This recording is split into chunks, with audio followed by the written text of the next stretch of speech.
Hi అండి, మీరు channel కొత్తవారా అయితే కింద కనిపించే ఇలాంటి సబ్స్క్రైబ్ బటన్ మీద నొక్కి సబ్స్క్రైబ్ చేసుకోండి. అలాగే నా పాత సబ్స్క్రైబర్స్ అందరూ కూడా బెల్ సింబల్ మీద నొక్కండి. హాయ్ అండి, ఏటీఎం మెషిన్ తయారు చేశానండి. ఎలా తయారు చేశానంటే ఎంటీ సర్ఫ్ ఎక్సెల్ బాక్స్తో తయారు చేశానండి. అది ఎలాగంటే ఇప్పుడు చూద్దామండి.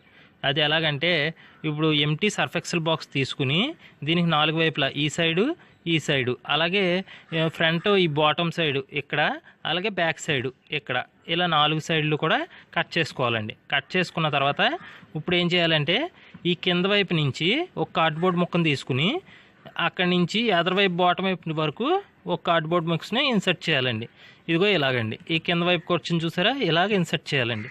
చేసిన తర్వాత ఇప్పుడు ఏం చేయాలంటే ఈ 2 సైడ్లు ఉన్నాయి కదా, ఈ 2 సైడ్లని కలుపుతా ఇంకో కార్డ్బోర్డ్ ముక్కని ఇటువైపు నుంచి అటు సైడ్కి ఇన్సర్ట్ చేయాలండి.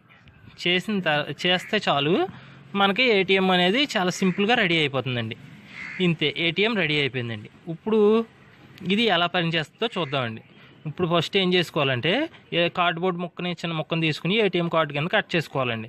కట్ చేసుకుని మన దగ్గర కాయిన్స్ ఉంటాయి కదా, ఆ కాయిన్స్ని ఇదిగో ఇక్కడ ముందుగా ఇక్కడ పెట్టుకోవాలండి. ఇక్కడ పెట్టుకుని అప్పుడు ఇది వేసేసి ఏటీఎం కార్డుని ఇక్కడ చిన్న ముక్క కట్ చేసుకుని ఉంచుకోవాలండి. అక్కడ నుంచి ఏటీఎం ఇలా ఇన్సర్ట్ చేయగానే కింద నుంచి కాయిన్స్ వచ్చేస్తాయండి. అక్కడ ఏమైనా ఉంచుకుంటే అక్కడ దాంట్లోకి వచ్చేస్తాయి. లేకపోతే ఇప్పుడు మళ్ళీ చూపిస్తానండి. ఇది తీసేసిన తర్వాత ఇక్కడ ఒక కాయిన్స్ పెట్టి అక్కడ ఇన్సర్ట్ చేసానండి. ఏటీఎం కార్డు ఇన్సర్ట్ చేయడమే ఇక్కడ కాయిన్స్ వచ్చేసినాయి. మనకి మ్యాథ్స్లో ద్రవ్యం లెసన్ గట్రా చెప్పుకోవాలంటే కనుక ఈ ఏటీఎం మెషిన్ చాలా ఉపయోగపడుతుందండి.